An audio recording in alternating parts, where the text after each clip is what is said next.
पिछले एपिसोड में हमने देखा था कांग्रेसमैन को चीफ बता रहा होता है कि आपके बच्चों ने जिससे पंगा लिया है वो कोई नॉर्मल हाई स्कूलर तो नहीं है। तभी वहाँ पे यूजिन की एंट्री होती है।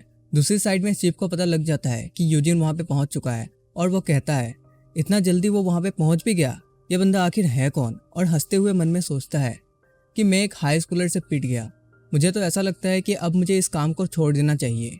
दूसरी ओर यूजिन को देख के हिजिन काफ़ी घबरा जाती है और हिजिन की मॉम चिल्लाते हुए कहती है तो तुम ही हो जिसने मेरे बच्चों को पीटा है। लेकिन कांग्रेसमैन उनको कहते हैं शांत रहो, आराम से भी बात किया जा सकता है। और यूजिन से पूछता है तुम यहाँ कैसे आ गए, बाहर तो मेरे गार्ड खड़े थे ना। यूजिन कहता है बाहर जो खड़े थे वो लोग तो बहुत कमज़ोर थे और तुम कह रहे हो कि वो तुम्हारे गार्ड थे। कांग्रेसमैन यूजिन की बात सुनकर सोच में पड़ जाते हैं कि इसने चीफ को हराया और मेरे सिक्योरिटी गार्ड को भी, लेकिन फिर भी इसे ये कैसे पता लगा कि मैं अब भी ऑफिस में रहूँगा। तभी हिजिन की मॉम फिर से कहने लगती है देखो तो इसे कैसे हमें घूरे जा रहा है, तुम्हें क्या लगता है तुम्हें थोड़ी बहुत फाइट आती है तो तुम कुछ भी कर सकते हो। फिर हिजिन की मॉम अपने फ़ोन को निकाल लेती है और कहती है रुको, मैं तुम्हारी कहानी अभी ख़त्म करती हूँ पुलिस को कॉल करके। पहले तो मेरे बच्चों को तुमने मारा, फिर हमारे गार्ड को भी पीटा और हद तो तब पार हो गई जब तुम यहाँ बिना परमिशन के ज़बरदस्ती घुस आए। हिजिन भी उसकी मॉम की बात सुनकर मुस्कुराने लगती है और मन में सोचती है यह लड़का फाइटिंग में अच्छा हो सकता है, लेकिन यह पुलिस के साथ तो फाइट नहीं कर सकता ना, हम लोग इसे पुलिस के हवाले कर सकते हैं। हिजिन की मॉम फिर से कहने लगती है अब तो मैं पुलिस को कॉल नहीं करूंगी, अब तो मैं सीधा प्रोसिक्यूटर चॉय को कॉल करूंगी, अब तो वही इस मामले को देखेंगे। वैसे तुम्हें पता है हम लोग आखिर है कौन। यूजिन बहुत ही कैजुअली कहता है मुझे अच्छे से पता है तुम लोग आखिर हो कौन। ये कांग्रेसमैन है जो 2 साल से इलेक्शन लड़ रहे हैं और इलेक्ट भी हो रहे हैं, और साथ में इस बार भी वो इलेक्शन में खड़े हैं। फिर हिजिन की मॉम कॉल लगाते हुए कहती है अगर तुम्हें हमारे बारे में इतना सब कुछ पता है तो तुमने ये सब किस लिए किया। शायद आजकल के बच्चों को पता नहीं ये दुनिया कितना खतरनाक हो सकती है। हिजिन तो अपनी मॉम की बात सुनकर बहुत ही ज़्यादा खुश हो रही होती है और कहती है अब तो तुम्हारी पूरी लाइफ खराब होने वाली है। तभी हिजिन की मॉम कॉल में कहती है प्रोसिक्यूटर चोई अभी के अभी तुम कांग्रेसमैन के ऑफिस में आओ।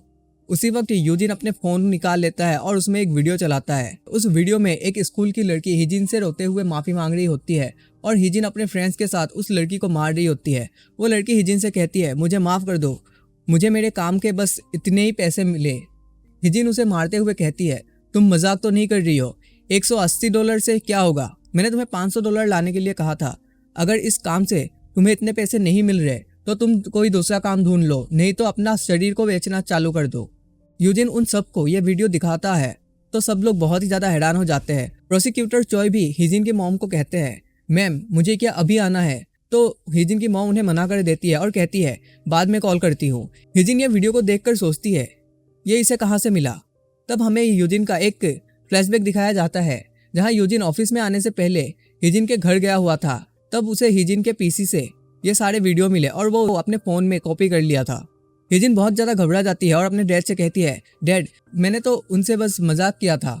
लेकिन हिजिन के डैड उसे चुप रहने के लिए कहते हैं, जिसे सुनकर वो काफ़ी डर जाती है। यूजिन फिर कहता है मेरे पास हिजिन के साथ साथ किसू के अगेंस्ट में भी बहुत सारे एविडेंस मिले हैं। ये दोनों को दूसरों को मारते हुए वीडियो लेने का काफ़ी शौक है, और तो मेरे पास उस कड़ोके का भी फुटेज है जहाँ हिजिन और उसके दोस्तों ने मिलकर डायोन को पीटा था।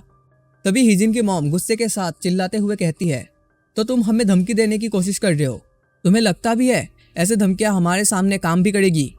यूजिन उनसे कहता है शुरुआत से ही मेरी कोई गलती नहीं है और तो धमकी मैंने दी भी नहीं, तुम लोग ही हो जिन्होंने मुझे मारने के लिए गुंडे हायर किए थे। वैसे मैंने वो भी रिकॉर्ड किया है और वो गुंडे खुद से ही कबूल कर रहे हैं कि तुम लोगों ने हायर किया है। हिजिन की मॉम ये बात सुन के गुस्से से लाल हो जाती है, लेकिन कांग्रेसमैन उसे कहता है तो तुम ये कहना चाहते हो तुमने ये सब इसलिए किया क्योंकि मेरे दोनों बच्चों ने तुम्हारी बहन को गैंग बनाकर बुली किया। यूजिन कहता है हाँ मैंने इसीलिए ही किया है, जैसे तुम दोनों हमेशा अपने बच्चों के साइड लेते हो चाहे गलती उनकी ही क्यों ना हो, वैसे ही मैं अपने बहन के साथ हूँ उसे प्रोटेक्ट करने के लिए। फिर कांग्रेसमैन कहते हैं मैं तुम्हारी बातों को समझ सकता हूँ, तुम्हारी बहन के सारे हॉस्पिटल बिल भर दूंगा और साथ में कुछ एक्स्ट्रा पैसे भी दूंगा। यूजिन कहता है मुझे पैसे नहीं चाहिए। कांग्रेसमैन पूछते हैं तो तुम्हें क्या चाहिए, क्या तुम्हें ये चाहिए कि मेरे बच्चे जाके तुम्हारी बहन से माफ़ी मांगे। अपनी डैड की बात सुनकर हिजिन मन में कहती है उससे माफ़ी मांगने से अच्छा तो मैं अपनी ज़ुबान ही काट लूँ। लेकिन यूजिन कहता है मुझे उनकी माफ़ी की भी कोई ज़रूरत नहीं है, अगर ये दोनों माफ़ी भी मांगेंगे तो मेरे दर्द से या आपके डांटने से मांगेंगे, अपने दिल से नहीं। मुझे तो बस ये चाहिए कि तुम्हारे ये दोनों बच्चे मेरी बहन की नज़रों से जिंदगी भर के लिए दूर चले जाए। हिजिन उसकी बात सुनकर बहुत ही ज़्यादा गुस्सा हो जाती है, लेकिन कांग्रेसमैन कहते हैं ठीक है, मैं इन दोनों को ओवरसीज भेज दूंगा। और ये बात सुनकर माँ बेटी दोनों चिल्लाते हैं, पर कांग्रेसमैन कहते हैं चुप हो जाओ दोनों। और यूजिन से कहते हैं अभी तुम खुश हो ना? यूजिन कहता है तब तो इन्हें कल ही भेज दो। कांग्रेसमैन कहते हैं ठीक है, मैं अभी स्कूल को इन्फॉर्म कर दूंगा और इन्हें कल ही भेज दूंगा। तब यूजिन जाने लगता है, पर कांग्रेसमैन यूजिन को रोकते हुए कहते हैं जब मैंने तुम्हारे सारे रिक्वेस्ट मान ली तो तुम्हारे पास जो एविडेंस है मैं चाहूँगा कि वो तुम मुझे दे दो। यूजिन ये बात सुनकर बहुत ही गुस्से से कांग्रेसमैन की तरफ देखता है, जिसके बाद कांग्रेसमैन को भी यूजिन का ऑरा पता चल जाता है। और यूजिन कहता है मुझे तुमने कोई चौंतिया समझ के रखा है क्या? ये सुन के कांग्रेसमैन की भी बोलती बंद हो जाती है और वो कुछ नहीं कहते। फिर यूजिन उन तीनों को वहीं पे छोड़ के रूम से निकल जाता है। फिर यूजिन अपने घर में आता है और जैसे ही घर में घुसता है तो उसे उसके दादाजी और डायोन बहुत ही परेशान दिखते हैं। दादाजी भागते हुए उसके पास आते हैं और पूछते हैं तुम ठीक तो हो ना, और कहीं तुम्हें चोट तो नहीं लगी? यूजिन उनकी बात सुनकर मुस्कुरा देता है और कहता है मैं ठीक हूँ दादाजी। दादाजी कहते हैं मुझे तो लगा था वो लोग बहुत खतरनाक लोग हैं। यूजिन कहता है मैंने तो आपको पहले ही बताया था, मैं उनसे सिर्फ बात करने जा रहा हूँ और वैसे भी मैं उन्हें पहले से ही जानता था। फिर डायोन कहती है उनको देखकर तो बहुत ही बुरा महसूस हो रहा था, इसीलिए हमें तुम्हारी चिंता हो रही थी। यूजिन अपनी बहन से कहता है तुम्हें मेरे लिए परेशान होने की कोई ज़रूरत नहीं है, तुम्हें अपनी खुद की चिंता करनी चाहिए। वैसे अभी तुम्हारा तबीयत कैसा है? डायोन उनसे कहती है मैं बिल्कुल ठीक हूँ। फिर यूजिन डायोन की तरफ देखते हुए कहता है चिंता मत करो, अब तुम कभी भी सीढ़ियों से नहीं गिरोगे, मैंने सब ठीक कर दिया है। फिर यूजिन अपने रूम की तरफ चला जाता है, लेकिन डायोन को कुछ भी समझ में नहीं आता। फिर हमें नेक्स्ट दिन का सीन दिखाया जाता है जहाँ डायोन कह रही होती है तुम्हें मुझे क्लासरूम तक छोड़ने की ज़रूरत नहीं है, मैं ठीक हूँ अभी, और तुम भी अपने क्लास में जाओ। यूजिन भी मुस्कुराते हुए कहता है ठीक है। फिर डायोन अपने क्लासरूम के अंदर चली जाती है और मन में सोचती है मैं स्कूल इसीलिए चली आई क्योंकि मैं नहीं चाहती थी कि मेरे ओपा और दादाजी मेरे लिए परेशान हो। तभी क्लास के अंदर दूसरी लड़कियां एक दूसरे से बात कर रही होती है। तुमने सुना, टीचर कह रहे थे कि हिजिन स्कूल हमेशा के लिए छोड़ के जा रही है और उसके भाई भी साथ ही में ओवरसीज जा रहे हैं। तब दूसरी लड़कियां कहती है यह तो बहुत ही अच्छी बात है, हमें उस घटिया लड़की को देखना नहीं पड़ेगा और हमारा क्लास बहुत ही बेहतर हो जाएगा। ये बात डायोन भी सुन लेती है कि हिजिन ओवरसीज जा रही है और उसे यूजिन की रात वाली बात याद आती है चिंता मत करो, अब तुम कभी भी सीढ़ियों से नहीं गिरोगे, मैंने सब ठीक कर दिया है। फिर वो भागते हुए क्लास के बाहर जाती है और जोर से चिल्लाती है ओप्पा। यूजिन भी मुड़ के देखता है, लेकिन डायोन स्पीचलेस होती है और मन में सोचती है अब मैं क्या बोलूं। लेकिन यूजिन मुस्कुराते हुए कहता है बाद में मिलते हैं। और ये बात सुनकर डायोन की आंखों से आंसू निकल जाता है और वो कहती है ठीक है। नेक्स्ट इन करो के रूम का दिखाया जाता है जहाँ हिजिन के सारे बुली दोस्त एक साथ बैठकर बात कर रहे होते हैं। वहीं पे एक लड़की कहती है जो मैंने सुना है वो सच है क्या? हिजिन सच में ओवरसीज जा रही है? दूसरी लड़की कहती है हाँ मैंने भी यही सुना है, लेकिन मुझे समझ में नहीं आ रहा वो अचानक से क्यों जा रही है। फिर तीसरी लड़की कहती है क्या तुम में से किसी ने उसे स्कूल में देखा था? मुझे तो लगता है कि वो आज स्कूल भी नहीं आई, मैंने सुना है वो और उसके भाई दोनों ही ओवरसीज जा रहे हैं। फिर वो लोग हिजिन की क्लासमेट यूंग को कहती है तुम कुछ क्यों नहीं बोल रही, तुम हमेशा उसके साथ ही होती हो, तुम्हें कुछ ना कुछ तो पता ही होगा। जबकि यूंग बहुत ही ज़्यादा घबराई हुई होती है और कहती है मुझे भी टीचर से ही पता लगा कि वो अब्रॉड के लिए जा रही है अपने भाई के साथ। दूसरी लड़की पूछती है तो तुमने उसे कांटेक्ट करने का ट्राई किया? यूंग कहती है हाँ मैंने कॉल किया था, लेकिन हिजिन ने रिसीव ही नहीं किया और जब मैंने उसे टेक्स्ट किया तो उसका भी कोई आंसर नहीं दिया। और मन में सोचती है लास्ट टाइम जब हमारे मैसेज में बात हुई थी तब हिजिन ने कहा था कि उसकी मॉम इन सब में शामिल हो गई है, लेकिन अब हिजिन खुद अब्रॉड जा रही है, कहीं इसका जिम्मेदार भी वो यूजिन तो नहीं। तभी उसी टाइम वहाँ हिजिन आ जाती है, जिसे देख के सारी लड़कियां हैरान हो जाती है। फिर हिजिन वहाँ बैठ जाती है और कहती है मुझे बहुत मुश्किल से बाहर निकलने का परमिशन मिला है। फिर उसके दोस्त पूछते हैं तो तुम सच में अब्रॉड जा रही हो, लेकिन इतने अचानक ऐसे क्यों? हिजिन कहती है ये ऐसे ही प्लान हो गया, लेकिन मैं बस एक सेमेस्टर के लिए ही जा रही हूँ। और तभी हमें एक फ्लैशबैक दिखाया जाता है जहाँ उसके डैड हिजिन और किसू को कह रहे होते हैं तुम लोगों को बस मैं एक सेमेस्टर के लिए भेज रहा हूँ, तुम दोनों को ज़्यादा टेंशन लेने की ज़रूरत नहीं है, तब तक मैं इस सिचुएशन को हैंडल करूँगा और जैसे ही ये सब ठीक हो जाएगा तुम दोनों को मैं वापस बुला लूँगा। फिर प्रेजेंट में ये बात सुनकर हिजिन की दोस्त खुश होते हुए कहती है ऐसा लगता है तुम दोनों तो वेकेशन मनाने के लिए जा रहे हो। हिजिन भी हंसते हुए कहती है हाँ तुमने सही कहा, फिर वो लड़कियां पूछती है तुम्हारा तो ठीक है और कीसू क्यों जा रहा है। हिजिन कहती है वो एक फैमिली प्रॉब्लम के वजह से, और मन में सोचती है ये कितना शर्मनाक है, उस दायून के भाई के वजह से हमें ये सब देखना पड़ रहा है।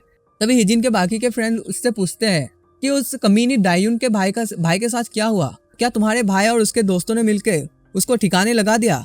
हिजिन मन में सोचती है अगर मैंने इन सब को बता दिया ओप्पा और उसके दोस्तों के साथ क्या हुआ तो ओप्पा तो मुझे खुद ही मार देंगे। लेकिन हिजिन उनसे झूठ कहती है और बोलती है मुझे नहीं पता, शायद उन्होंने उसे पीटा होगा। और मन में सोचती है उस कमीनी डायून की वजह से यह सब झेलना पड़ रहा है और मुझे अपने दोस्तों से झूठ भी बोलना पड़ रहा है। मुझे तो लगता है हमारे अब्रॉड जाने की खबर से वो सबसे ज्यादा खुश हुई होगी। मुझे तो ये सोच के भी बहुत ही ज्यादा गुस्सा आ रहा है। फिर हिजिन अपने दोस्तों से कहती है चलो डायून को फिर से एक बार पीटते हैं। लेकिन उसके दोस्त कहते हैं फिर से मारना है क्या। यूंग चिल्ला के कहती है हिजिन, लेकिन हिजिन उसकी बात को इग्नोर करते हुए कहती है तुम लोग सोचो मेरी अब्रॉड जाने की खबर से वो कितना खुशी मना रही होगी और इस बात से मेरा दिमाग खराब हुए जा रहा है। वैसे भी मैं शाम तक कोरिया छोड़ के चली जाऊंगी, क्यों ना जाने से पहले उसे एक बार सबक सिखाया जाए। सब हिजिन की बात सुनकर हैरान होते हैं और यूंग हिजिन को फिर से आवाज लगाती है जैसे वो कुछ कहना चाह रही हो, लेकिन हिजिन उसकी बात को इग्नोर किए जा रही थी और कहती है उस कमीनी के दादाजी एक पेट्रोलमैन है, अपने मॉम से कहकर मैं उन्हें भी जॉब से निकलवा दूंगी, तब उसे पता लगेगा उस जैसी हरामजादी की कोई कीमत नहीं है हमारे सामने। तभी उन्हें पीछे से आवाज आता है ऐसा लगता है मैंने यहाँ आकर सही डिसीजन लिया। उस आवाज को सुन के हिजिन मुड़ के देखती है तो वो काफी घबरा जाती है क्योंकि दरवाजे पे यूजिन खड़ा होता है। और ये वाला एपिसोड हम लोग यहीं पे एंड करते हैं। अगर ये वाला एपिसोड जरा सा भी अच्छा लगा हो तो ज़रूर से वीडियो को लाइक कर देना और अपने दोस्तों के साथ शेयर कर देना। अगर नए हो तो ज़रूर से सब्सक्राइब भी कर लेना। मिलते हैं अगले वीडियो में, तब तक के लिए bye bye, thank you so much. पिछले एपिसोड में हमने देखा था कैसे हिजिन अपने दोस्तों को कह रही होती है उसे अब्रॉड जाने से पहले एक बार डायून को मारना है। तभी उसके पीछे से यूजिन का आवाज़ आता है और वो कहता है ऐसा लगता है मैंने यहाँ आकर सही डिसीजन लिया। यह आवाज़ सुनते ही वो पीछे की तरफ देखती है तो हिजिन काफ़ी डर जाती है क्योंकि दरवाजे पे यूजिन खड़ा होता है। यूजिन को देख के हिजिन डर के मारे अपने सीट से खड़ी हो जाती है और चिल्ला के कहती है यूजिन तुम यहाँ क्या कर रहे हो। यूजिन उसे कहता है कौन यूजिन, मैं तो किसी यूजिन को नहीं जानता। यूजिन बिल्कुल हिजिन की तरह ही अपने आप को कवर करके आया होता है, इसीलिए हिजिन और भी ज़्यादा डर जाती है और कहती है मैं जानती हूँ तुम यूजिन ही हो। बाकी की लड़कियाँ भी उसे देखकर घबरा जाती है और कहती है यूजिन मतलब डायून का बड़ा भाई, लेकिन ये यहाँ क्या कर रहा है। यूजिन कहता है लगता है तुम सब बैठकर बहुत ही इंटरेस्टिंग टॉपिक पर बात कर रहे थे, और तो मुझे देख के ऐसा लग रहा है उस वीडियो में जितनी भी लड़कियां शामिल थी वो सब इस रूम में मौजूद है। फिर एक लड़की कहती है वीडियो, तुम कौन से वीडियो के बारे में बात कर रहे हो। यूजिन कहता है तुम लोगों को उस वीडियो के बारे में बहुत अच्छे से पता है, जितना शायद मुझे भी नहीं पता होगा। वैसे ये वही रूम है ना जहाँ पे तुम लोगों ने डायून को पीटा था और उसका वीडियो बनाया था। हिजिन उसकी बात सुनकर बहुत ही ज़्यादा घबरा जाती है और मन में कहती है क्या ये हम सबको एक साथ पकड़ने के लिए इंतज़ार कर रहा था। यूंग और बाकी की लड़कियां भी यूजिन की बात से काफ़ी डरी हुई होती है। तब यूजिन कहता है आखिर तुम लोग क्या कर रहे हो, कोई मर गया है क्या जो म्यूज़िक भी नहीं चला रहे। वैसे तुम लोगों को म्यूज़िक और शोर शराबा करना बहुत ही ज़्यादा पसंद है ना। और ये कहकर यूजिन रूम के अंदर चला जाता है और डोर को बंद कर देता है, लेकिन हम उसकी आंखों में देख सकते हैं कि आगे क्या होने वाला है। फिर सीन चेंज होता है और हमें हॉस्पिटल का सीन दिखाया जाता है जहां कांग्रेसमैन केसू से पूछते हैं हिजिन कहीं दिख नहीं रही, कहाँ पे है वो। केसू कहता है वो अपने फ्रेंड्स को गुड बाय कहने गई है। फिर केसू के डैड कहते हैं उसे जाने किसने दिया, मैंने उसे चुपचाप यहीं पे बैठने के लिए कहा था जब तक वो कोरिया से बाहर नहीं चली जाती। उसी वक्त कांग्रेसमैन का सेक्रेटरी भागते हुए रूम के अंदर आता है और कहता है कांग्रेसमैन एक बहुत बड़ा पंगा हो गया है। कांग्रेसमैन कहते हैं ऐसा क्या हो गया। फिर वो बंदा टीवी को ऑन करते हुए कहता है आपको ये न्यूज़ देखनी चाहिए। जैसे ही वो बंदा न्यूज़ ऑन करता है रिपोर्टर हिजिन के बारे में ही बता रही होती है। ये स्कूल की लड़की दूसरे लड़कियों को बुली करती है और उनसे पैसे भी ले लेती है और साथ साथ उनको मार के उनके वीडियो भी बनाती है। और आप लोग जो वीडियो देख रहे हो ऐसा सिर्फ एक दो वीडियो हमारे पास नहीं है, ऐसा काफ़ी वीडियो हमारे हाथ लगी है। पता नहीं स्कूल में टीचर और घर में उनके पेरेंट्स उनको क्या सिखाते हैं। बहुत सारे गवर्नमेंट ऑफिसर और सिविलियन का ये कहना है कि इन जैसे बुली बच्चों के लिए एक नया लॉ बनाना चाहिए। जिसे सुन के किसू सोचता है शायद ये हमारी ही वीडियो ना हो। तभी रिपोर्टर कहती है सबसे शॉकिंग बात यह है कि जो वीडियो आप लोग देख रहे हो वो बुली लड़की कोई और नहीं हमारे कांग्रेसमैन किम इनबे की बेटी है। जिसे सुन के कांग्रेसमैन और उनकी वाइफ बहुत ही ज़्यादा डर जाते हैं। फिर हमें यूजिन को दिखाया जाता है जहाँ यूजिन कड़ों के रूम में अपना काम खत्म करके घर की तरफ जा रहा होता है। तभी उसे चीफ बुलाता है और कहता है, ओए नॉर्मल हाई स्कूलर, तुमने ऐसा क्यों किया? मुझे तो सुनने में आया था तुमने कांग्रेसमैन के साथ एक डील पक्की की है, फिर तुमने उस डील को क्यों तोड़ दिया? ये बात सुन के यूजिन मन में सोचता है कि मैं तो चाहता था कि ये मामला शांति से निपट जाए क्योंकि मुझे मेरी आइडेंटिटी रिवील नहीं करनी है, और तो यूजिन के पेरेंट्स पॉलिटिशियन भी है। लेकिन जब मैंने घर पे डायून वाली वीडियो देखी तो अपने आप पर मैं कंट्रोल नहीं कर पाया और सारे एविडेंस जाके मैंने न्यूज़ रिपोर्टर को दे दिए। लेकिन यूजिन चीफ से कहता है, मेरा मन बहुत ही जल्दी बदल जाता है, इसीलिए मैंने ऐसा किया। चीफ यूजिन का ऐसा आंसर सुन के काफ़ी हैरान होता है और कहता है, तुम ये बहाना बना रहे हो? तुम्हें लगता है जो तुमने किया है उसके बाद कांग्रेसमैन तुम्हें यूं ही जाने देंगे? यूजिन अपने स्वैग के साथ कहता है, उसको मेरे बारे में सोचने के लिए उतना टाइम ही नहीं मिलेगा क्योंकि वो अपनी ही फिक्र कर रहा होगा। यहीं पर हमें फिर से हॉस्पिटल का सीन दिखाया जाता है जहां न्यूज़ में इस बार रिपोर्टर बता रही होती है, हमें कुछ सबूत मिले हैं कांग्रेसमैन के खिलाफ। उन्होंने वोटिंग में फ्रॉड की है, मनी लॉन्ड्रिंग जैसे जुर्म किया है, और तो ये एविडेंस इतना पक्का है कि उन्हीं के पार्टी मेंबर उनको इस्तीफा देने के लिए बोल रहे हैं और उनके ऊपर इन्वेस्टिगेट करने के लिए भी बोल रहे हैं। कांग्रेसमैन अपने बारे में सुनने के बाद पूरी तरह से टूट जाते हैं और वहीं पे बैठ जाते हैं। दूसरी तरफ चीफ ये न्यूज़ सुनकर यूजिन को पूछता है, क्या तुमने मेरे फाइल चुराए हैं? और मन में सोचता है, ये कैसे पॉसिबल है? जो मैंने सबूत इतने दिनों से कांग्रेसमैन के खिलाफ यूज करने के लिए इकट्ठा किया था, ये उसको कहाँ से मिल गया? और यूजिन से कहता है, तुम आखिर हो कौन? मुझे सच बताओ। लेकिन यूजिन कहता है, मैं तो एक नॉर्मल हाई स्कूलर हूँ। और ये सुनने के बाद चीफ भी हंस पड़ते हैं और यूजिन अपने घर की तरफ चला जाता है। फिर हमें नेक्स्ट दिन का सीन दिखाया जाता है जहाँ यूजिन अपने क्लास में बैठा होता है। उसी टाइम डायून की मैसेज आती है, ओप्पा मैं आज अकेले घर चली जाऊंगी, तुम्हें मेरे साथ आने की जरूरत नहीं है, तुम अपने दोस्तों के साथ मजे करना और उनसे घुलना मिलना भी तो है। यूजिन अपनी बहन का मैसेज पढ़ने के बाद वो काफी हैरान हो जाता है और सोचता है, मजे करो, लेकिन मैं क्या करूंगा अकेले। तभी पार्क आके यूजिन को हाय बोलता है और कहता है, आज फिर से तुम इतने जल्दी आ गए। यूजिन भी पार्क को हाय बोलता है। फिर पार्क अपना बैग उतार के यूजिन के पास वाले सीट में बैठ जाता है और पूछता है, क्या आज तुम स्कूल के बाद फ्री हो या फिर आज भी तुम अपने बहन के साथ घर जाने वाले हो? यूजिन मुस्कुराते हुए कहता है, नहीं, आज तो डायून अकेले ही घर चली जाएगी, मैं तो आज फ्री हूँ। यह बात सुनकर पार्क खुश हो जाता है और यूजिन से कहता है, तो फिर क्या तुम आज मेरे साथ शहर घूमना पसंद करोगे? यूजिन भी कहता है, हाँ क्यों नहीं, मैं जरूर तुम्हारे साथ जाऊंगा। तभी ली और जू यूजिन को आवाज लगाते हैं और जू यूजिन से कहता है, हमने सुना है कि किम किसू को ओवरसीज भेजने में तुम्हारा हाथ है। पार्क उनकी बात सुनकर काफी हैरान हो जाता है और साथ ही बाकी के क्लासमेट का भी वही हाल होता है। यूजिन कहता है, तुम्हें कुछ गलतफहमी हुई है शायद। लेकिन ली कहता है, क्या गलतफहमी की बात कर रहे हो? मुझे तो पता है तुमने अकेले ही किसू और किसू के दोस्तों को उनके बेस में घुस के मारा, और एक अकेले से मार खाने के बाद उनको शर्म आ रही है स्कूल में आने के लिए, इसीलिए वो दोनों एब्रॉड जा रहे हैं। मैं तो सोच में पड़ गया था कि तुमने उन्हें कितना मारा होगा जो उनको कंट्री छोड़ के भागना पड़ रहा है। पार्क भी ये बात सुनकर सोच में पड़ जाता है और मन में सोचता है, यूजिन तो सच में बहुत ही ज्यादा अच्छा फाइटर है, और जो उस दिन क्लास में हुआ था वो यूजिन का लक नहीं, वो यूजिन का प्योर स्किल था। फिर जू यूजिन के करीब आके कहता है, किसू के जाने पे हमें तो साथ में पार्टी करनी चाहिए और हमें तो एक दूसरे के साथ रहना चाहिए दोस्तों की तरह। ली भी उसकी बात को कंटिन्यू करते हुए कहता है, वैसे तुम्हें ज़्यादा टाइम तो नहीं हुआ हमारे स्कूल पर आए हुए, लेकिन तुम हमारे ग्रुप में ज्वाइन कर सकते हो, हम तुम्हें घुमाने ले जाएंगे। वैसे भी तुम्हें तो ज़्यादा पता नहीं होगा इस जगह के बारे में। यूजिन कहता है, माफ़ करना, लेकिन मैं तुम लोगों के साथ नहीं जा सकता, मेरा आज कोई दूसरा प्लान है। प्लान की बात सुनकर जू और ली काफ़ी हैरान हो जाते हैं और पूछते हैं, आखिर तुम्हारा क्या प्लान है? यूजिन स्माइल करते हुए कहता है, मैंने पार्क को प्रॉमिस किया है कि आज मैं पार्क के साथ जाऊंगा गेम खेलने। ली कहता है, सच में? और एक क्रीपी सा फेस बना के पार्क के मुंह के सामने चला जाता है और पूछता है, फिर तो हम भी क्या आ सकते हैं तुम लोगों के साथ खेलने? पार्क डर के मारे कहता है, ठीक है, और मन में सोचता है, अगर मैं यूजिन के साथ रहूंगा तो ये लोग मुझे बुली नहीं करेंगे।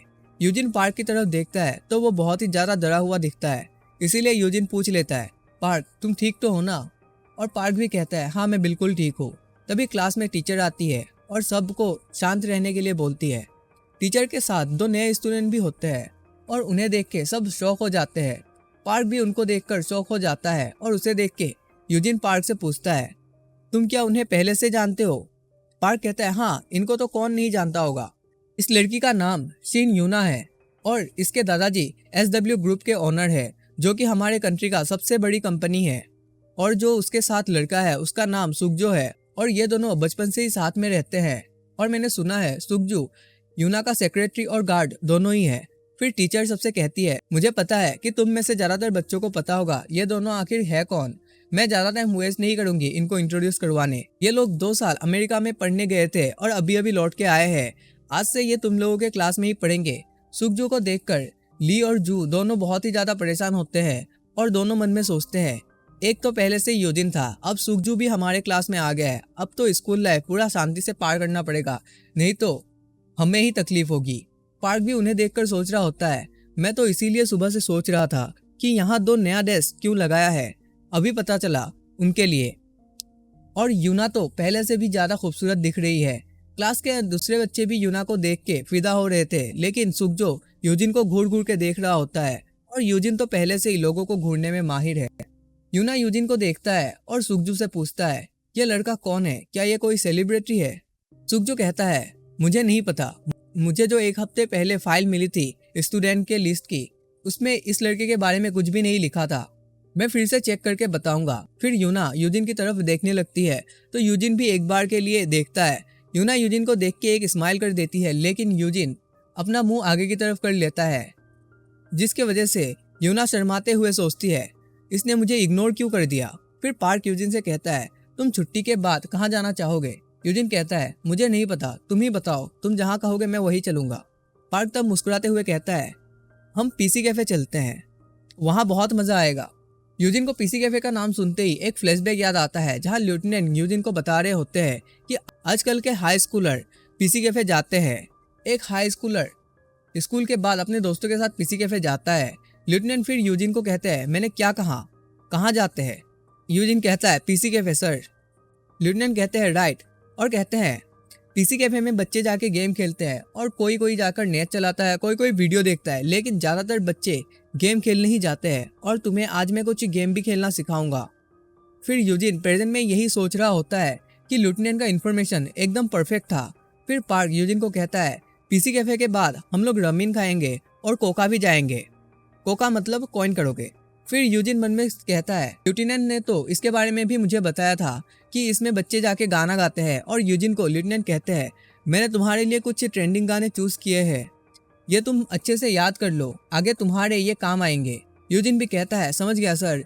लेकिन यूजिन प्रेजेंट में ये सब के बारे में बहुत ध्यान से सोच रहा होता है, और उसे देख के पार्क सोचता है, शायद यूजिन को रामीन वाली बात अच्छी नहीं लगी, या फिर दोनों ही बात अच्छी नहीं लगी। फिर स्कूल के छुट्टी का वक्त होता है और हमें यूना को दिखाया जाता है, जो विंडो के पास बैठी होती है। तब सुकजू यूना के पास आके कहता है, उस लड़के का नाम यूजिन है और वो 19 साल का है, साथ ही वो अभी अब्रॉड से कोरिया आया है, और तो वो दायुन का बड़ा भाई है।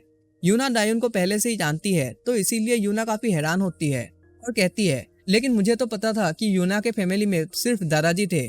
सुकजू कहता है, तुम सही बोल रही हो, वो 10 साल पहले ही एक प्लेन क्रैश में उसके पेरेंट्स के साथ उसका बड़ा भाई मर गया था, लेकिन अचानक से ये लड़का 10 साल के बाद आके दायुन के घर में रह रहा है और अपने आप को दायुन का बड़ा भाई बता रहा है।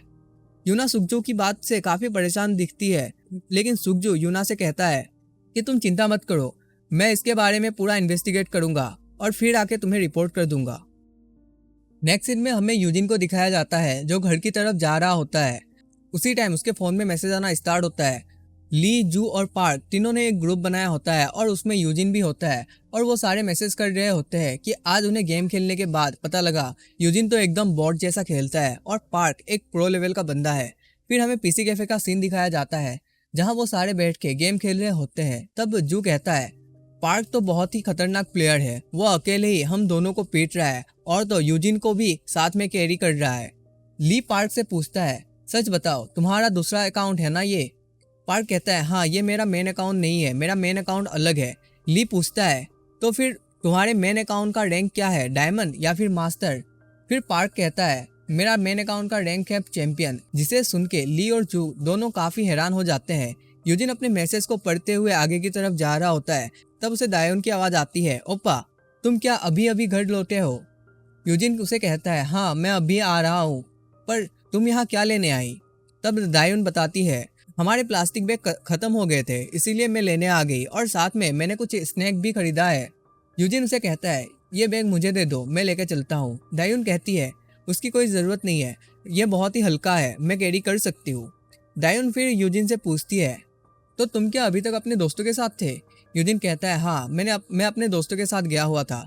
दायून मन में सोचती है ओप्पा ने इतने जल्दी दोस्त बना लिए। मैं तो सोच रही थी कि हिजिन के भाई के साथ जो इंसिडेंट हुआ उसके बाद बाकी बच्चों से दोस्ती करने में थोड़ा टाइम लगेगा। और यूजिन से पूछती है कि आखिर तुम लोग कहाँ गए थे? यूजिन कहता है हम लोग पीसी कैफे गए थे गेम खेलने के लिए। दायून यूजिन की बात सुनकर शौक होती है और मन में सोचती है क्या बाहर के बच्चे भी पीसी कैफे जाते हैं गेम खेलने? तभी यूजिन दायून से पूछता है क्या तुम ठीक हो, मतलब स्कूल में अभी तुम्हें कोई परेशान तो नहीं करता ना? दायून इस बात को सुनकर थोड़ा शांत हो जाती है और फिर मुस्कुराते हुए कहती है अभी तुम्हें चिंता करने की कोई ज़रूरत नहीं है, मैं बिल्कुल ठीक हूँ और मुझे ऐसा महसूस किए हुए काफ़ी टाइम हो गया है। यूजिन कहता है ये बात सुन के मुझे काफ़ी राहत मिली। फिर दायून पूछती है क्या तुमने खाना खा लिया? यूजिन कहता है हाँ, मैंने अपने दोस्तों के साथ खाना खा लिया। क्या तुमने खाया? फिर दायून कहती है मैंने अभी तक खाना नहीं खाया क्योंकि मैं दादाजी का आने का इंतज़ार कर रही हूँ और हम साथ में बैठ के खाएंगे। यूजिन कहता है तो क्या मैं भी तुम्हारे साथ बैठ के खा सकता हूँ? दायून यूजिन की बात सुनकर हैरान हो जाती है और पूछती है तुमने तो अभी कहा था ना कि तुम अपने दोस्तों के साथ खाना खा के आए हो।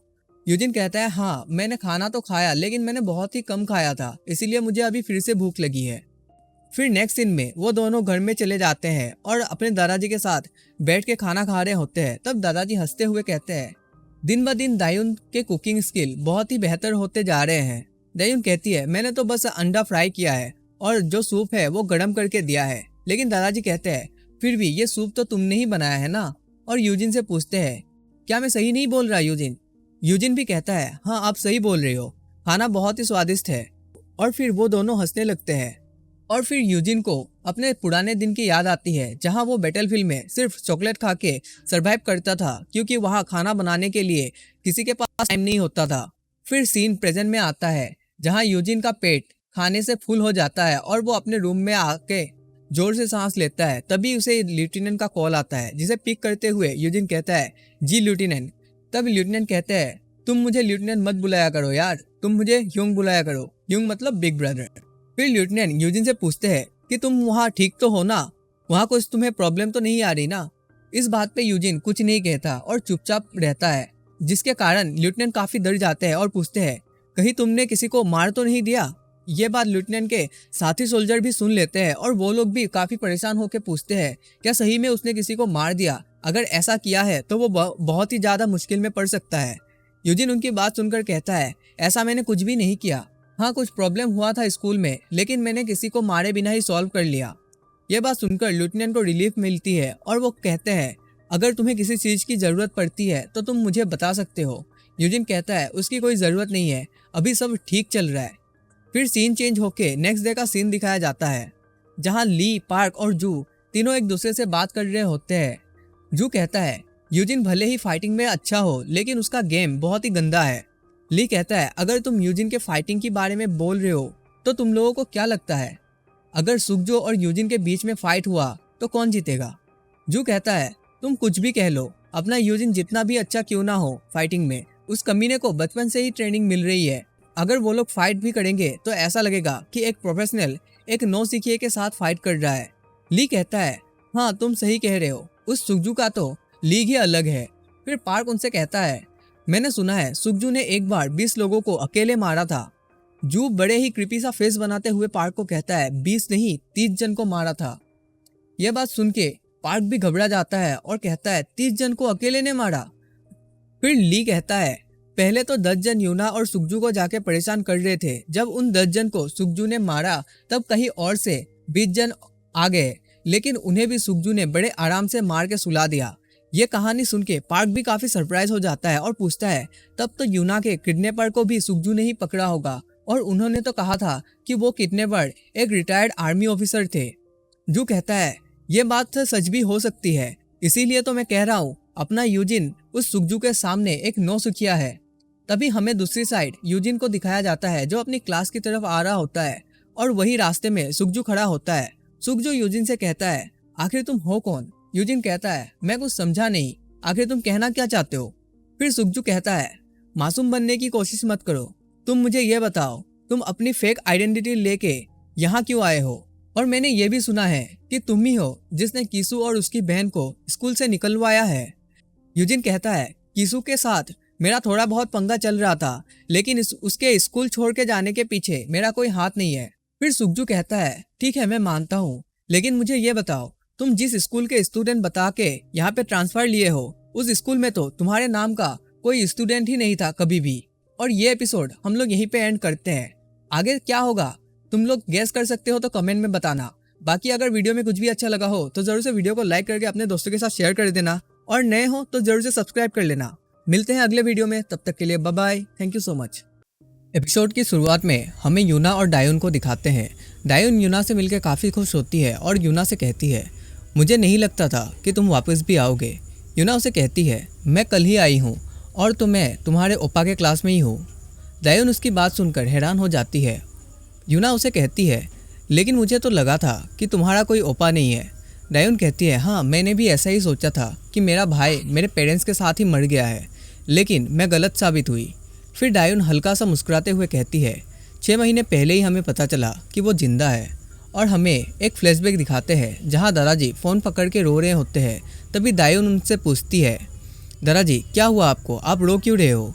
तब दादाजी रोते हुए डायोन को कहते हैं, तुम्हारे ओपा यूजिन अभी जिंदा है। जिसे सुन के डायोन भी हैरान हो जाती है। फिर सीन प्रेजेंट में आता है जहाँ यूना डायोन को कहती है, तो अगर वो जिंदा था तो उसने तुम लोगों से पहले क्यों कांटेक्ट नहीं किया? डायोन बताती है, जिन्होंने कॉल करके ओपा के बारे में हमें बताया था, उनका कहना है कि ओपा के एक्सीडेंट के बाद उसके याददाश्त चले गए थे, लेकिन अभी हाल ही में उसे थोड़ी बहुत बात याद आई, जिसके वजह से हम आपको अभी खबर कर रहे हैं। डायोन की बात सुनकर यूना काफ़ी हैरान होती है और कहती है, तो तुम कह रहे हो कि उसका मेमोरी लॉस हुआ था, लेकिन अब धीरे धीरे उसे याददाश्त वापस आ रहा है। डायोन कहती है, हाँ ऐसा ही है, और तो ओपा को मेरे और दादाजी के बारे में भी थोड़ा बहुत ही याद है। फिर यूना एक स्माइल करते हुए कहती है, तब तो तुम्हारे दादाजी बहुत ही खुश हुए होंगे अपने पोते की खबर सुन के। डायोन कहती है, दादाजी को जब ओपा के बारे में पता चला तब तो वो बहुत रोए थे, लेकिन वो खुश भी थे। फिर वो अपने काम से कुछ दिनों के लिए छुट्टी भी ले लिए थे और कुकिंग क्लास ज्वाइन कर लिया था। यूना कहती है, क्या तुम्हारे दादाजी ने कुकिंग क्लास लिया था? डायोन बताती है, हाँ दादाजी को लगा कि ओपा को शायद कोरियन खाना पसंद नहीं आएगा क्योंकि वो अब्रॉड में रहा है उस इंसिडेंट के बाद, इसीलिए उन्होंने कुकिंग क्लास ली थी। यूना कहती है, तुम्हारे दादाजी तो बहुत ही अच्छे इंसान हैं। डायोन भी हंसते हुए कहती है, हाँ वो तो पहले से ही ऐसे है। लेकिन यूना सीरियस सा चेहरा बना के डायोन से पूछती है, क्या तुम्हें सच में लगता है यही तुम्हारा ओपा है? डायोन यूना की बात से बहुत ही ज़्यादा शौक हो जाती है और कहती है, आखिर तुम क्या कहना चाहते हो? फिर यूना एक फेक स्माइल के साथ कहती है, मैं तो बस ये जानना चाहती थी कि तुम लोगों ने कंफर्म तो किया ना कि यही तुम्हारा ओपा है। डायोन कहती है, हाँ हमने डीएनए टेस्ट करवाया था और दादाजी का कहना है कि बचपन में ओपा जैसे दिखते थे, अभी भी वो बिल्कुल सेम ही दिखते हैं। यूना डायोन की बात सुन के सोच में पड़ जाती है कि अगर इन्होंने डीएनए टेस्ट करवाया होगा तो सच्ची होगा। तभी डायोन यूना से कहती है, लेकिन तुम ये सब मुझसे क्यों पूछ रहे हो ओपा के बारे में? यूना डायोन की बात सुन के हैरान होती है और डर के मारे कह देती है कि तुम्हारे ओपा का कोई गर्लफ्रेंड है क्या? जिसे सुन के डायोन भी शॉक हो जाती है। नेक्स्ट सीन हमें फिर से यूजिन और सुगजू को दिखाया जाता है, जहां सुगजू कहता है, तुमने स्कूल में ज्वाइन करने के लिए फेक डॉक्यूमेंट क्यों सबमिट किए? आखिर तुम किस मकसद से यहाँ आए हो? यूजिन कहता है, तुम कह रहे हो कि मेरा डॉक्यूमेंट्स फेक है? सुगजू कहता है, हाँ वो फेक है, क्योंकि मैंने खुद इन्वेस्टिगेट किया। जहाँ तुम पढ़ने और रहने का दावा करते हो वहाँ आज तक तुम्हारे जैसा कोई भी बंदा नहीं रहा है। ये सब सुनने के बाद यूजिन बड़े ही कोल्ड वे में कहता है, सबूत कहाँ है? तुमने कहा मेरे सारे डॉक्यूमेंट्स फेक है, तो उसका सबूत कहाँ है? सुगजू यूजिन की बात से हैरान हो जाता है और मन में सोचता है, आखिर ये कैसा बंदा है? मैंने इसके ऊपर जब इन्वेस्टिगेट किया तब मुझे बस यही पता लगा कि इसका डॉक्यूमेंट्स फेक है, पर मेरे पास कोई फिजिकल एविडेंस तो नहीं है और मैं पूरा श्योर हूँ कि जिस जगह से ये रहने का दावा करता है वहाँ ये कभी गया भी नहीं होगा। फिर भी इसकी आंखों में मुझे डर क्यों नहीं दिख रहा जब मैं उसे सच बता रहा हूँ, और तो ये मुझसे ही उल्टा सबूत मांग रहा है। तब यूजिन सुगजू से पूछता है, आखिर तुम मेरे ऊपर इन्वेस्टिगेट क्यों कर रहे हो? सुगजू बताता है, मुझे तुम्हारे ऊपर शक है कि तुम यहाँ किसी दूसरे मकसद के लिए आए हो। यूजिन कहता है, मैं घर में अपने दादाजी और बहन के साथ खुशी से रहने आया हूँ। सुखजू पूछता है, क्या कह रहे हो तुम? यूजिन कहता है, तुमने मेरा मकसद पूछा था ना, इसीलिए मैंने तुम्हें बताया कि मैं उन दोनों के साथ खुशी से रहने आया हूँ। और यूजिन अपने क्लास की तरफ चला जाता है। तब सुखजू उसे देखते हुए मन में कहता है, अगर तुम्हें सबूत चाहिए ना तो रुक जाओ, 2 दिन मैं सबूत दिखा दूंगा। फिर हमें क्लासरूम का सीन दिखाया जाता है जहाँ टीचर पढ़ा रहे होते हैं और बाकी के स्टूडेंट कुछ ना कुछ काम कर रहे होते हैं। तब यूजिन यूना और सुखजू की डेस्क की तरफ देखते हुए सोचता है, ये लोग कल ही ट्रांसफ़र होके आए हैं, लेकिन इन्होंने एक दिन में मेरे बारे में इतना इन्वेस्टिगेट करके पता लगा लिया। तभी ली और जू पार्क और यूजिन से आके कहते हैं, चलो पार्क, आज हम फिर से रैंक अप करने चलते हैं। जू पूछता है, यूजिन तुम भी आ रहे हो ना? लेकिन यूजिन एक स्माइल करते हुए कहता है, नहीं, आज मैं नहीं आ पाऊँगा क्योंकि आज मेरे दादाजी का बर्थडे है। जिसे सुन के जू कहता है, फिर कोई बात नहीं, हम तीनों चले जाते हैं, तुम कल हमें ज्वाइन कर लेना। क्या कहते हो पार्क? पार्क भी मुस्कुराते हुए कहता है, ठीक है, अब सब एक दूसरे से मिलजुल के रह रहे हैं, तुम लोग भी ऐसे ही रहा करो अपने स्कूल और कॉलेज में।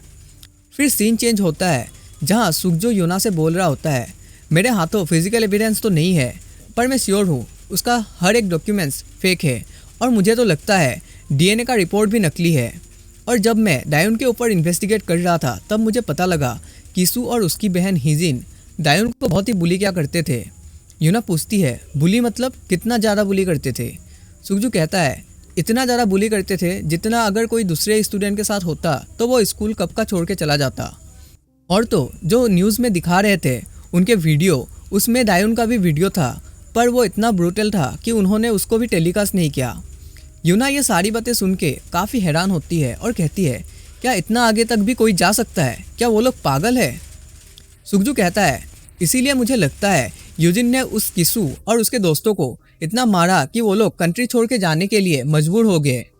जो सुन के यूना भी ब्लश करती है और कहती है, एक भाई जो सबको लगा था कि वो मर गया, लेकिन वो वापस आता है 10 साल के बाद और आके अपने बहन के बुलिस को मार के स्कूल से भगाता है। ये सुनने में एक फेरी टेल जैसी लगती है, लेकिन मेरा ओपा और मेरे उन्नी हमेशा मुझे गिराने का ही इंतजार करते रहते हैं। यूना उसे कहती है, जितना तुमने मुझे यूजिन के बारे में बताया है, ऐसा लगता है हमें यूजिन के बारे में बहुत सारी बातें नहीं पता। अगर वो सच में मेरे पीछे ही स्कूल आया होता तो मुझे नहीं लगता कि वो अब तक चुप बैठता। सुखजू कहता है, हाँ मुझे भी ऐसा ही लगता है।